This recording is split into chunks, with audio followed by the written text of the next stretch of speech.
Our brothers, the Taliban, we won't comment on them from a political point of view, because that's not the nature of our talk today. But let us comment on them for an accomplishment that they and only they were able to do in the modern world. In the modern world, between America, Great Britain, China, Russia, Germany, France, Japan, Italy, between the major countries in the world, the drug trafficking is a business and an industry of over $78 billion a year. $78 billion a year. Can you imagine what kind of industry it is? And can you imagine the tragedy, the disparagement, the disease that drugs have brought in the modern world as a result of this industry? Yet, all of these sophisticated countries have found no solution for the drug problem. In fact, they have chosen to benefit, profit, and regulate the drug traffic because they are unable to stop it. Yet, consider this. The Taliban in Afghanistan became an official government after the defeat of the Russians. And at that time, Afghanistan was the major theater, corridor in the world for drugs. 61% of all of the heroin of the world was produced between Afghanistan and China. And the Russian gangsters, criminals, were the ones that controlled this industry. Part of the war of Afghanistan had to do with drugs. Not oil, not gas, but drugs. When the government of Russia was defeated and pushed out of Afghanistan, Afghanistan became immersed in civil war. We know that, isn't it? Civil war. That civil war had two sides. The atheists, the socialists, the communists among the Afghanis, and the Muslims who wanted to follow the Quran and the Sunnah. The North, the Northern Alliance, who themselves were related to the Russian gangsters, who were mostly Muslims who had adopted socialism, atheism, who themselves were criminals. They wanted to continue the enterprise of drugs after the Russians moved out. They wanted to continue the industry of prostitution, gambling, all of this here. And the Muslims said, no, we won't continue that. We want to establish Islam. And they began to have wars between them. One of the groups that were insisting upon the Quran and the Sunnah were called the students. In the Arabic language, the students is Talib or Taliban. And on one occasion, those atheists, socialists, communist Afghanis, those criminal Afghanis, they entered some villages and they raped the women. And some of those women escaped. And they ran to seek protection with those students. And those students, they sought to get a fatwa from their shuyukh.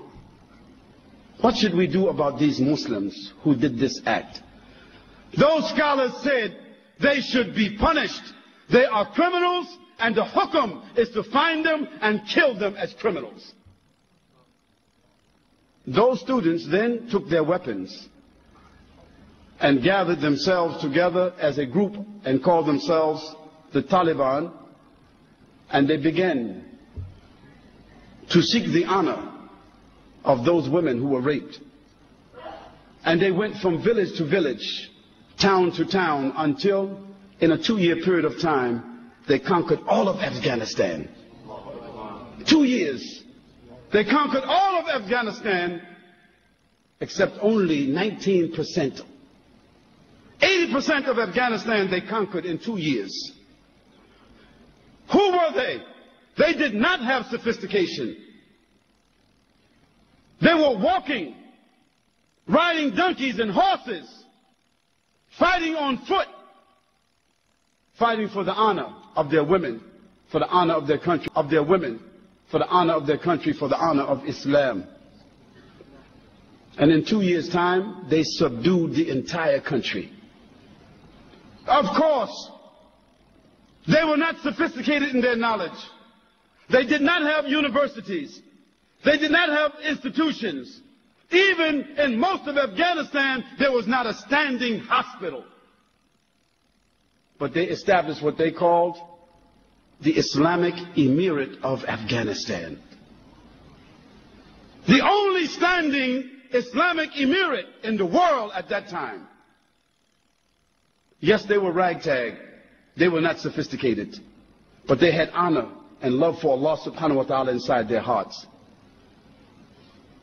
And we don't know, as Muslims, we don't know any connection with the Taliban to September the 11th. Let's be clear about that. We don't know, we don't have any evidence or any proof that they had any connection to that, except that they would not give up their brother, Osama bin Laden. We don't make any comments about what happened because we don't know. But we don't indict people without evidence.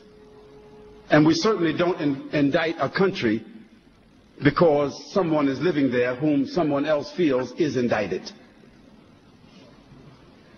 But let me get back to the issue. Afghanistan came under the rule of the Taliban. And they were faced with a challenge. What are they going to do with the drug industry which they found in Afghanistan? The Taliban made a decision. From a point of honor, from a point of morality, a point of dignity and decency, from a point of Sharia, they could not support and allow drug trafficking to exist in Afghanistan. So what did they do? They began to punish those who held drugs, those who sold drugs, and they began to imprison those that used drugs. Then they gave an option to the farmers who were the growers of poppies in Afghanistan, the major crops for drugs, isn't it? They told them, we will give you the land where you are growing the poppies. You take the land, but you must grow another crop. You must grow a different crop. But if you don't grow another crop, then we will bury you on that land. That's the only option they gave them. In a year and a half after the fatwa came about this issue, a year and a half, the drug trafficking and the growing of drugs and the manufacturing of drugs in Afghanistan was 3%. How did an unsophisticated group of students, without government, without sophisticated institutions, how did they do this? How did they eliminate an industry which represented 61% of the source of drugs in the entire world? How did they do that? They did it from their iman. They did it because they were affected by the Quran. They did it because they were affected by the behavior of Muhammad sallallahu alaihi wasallam. And this is why I say as an example that Islam and only Islam has the properties by which to affect the human being's consciousness, to design and regulate his morals, and even to regulate governments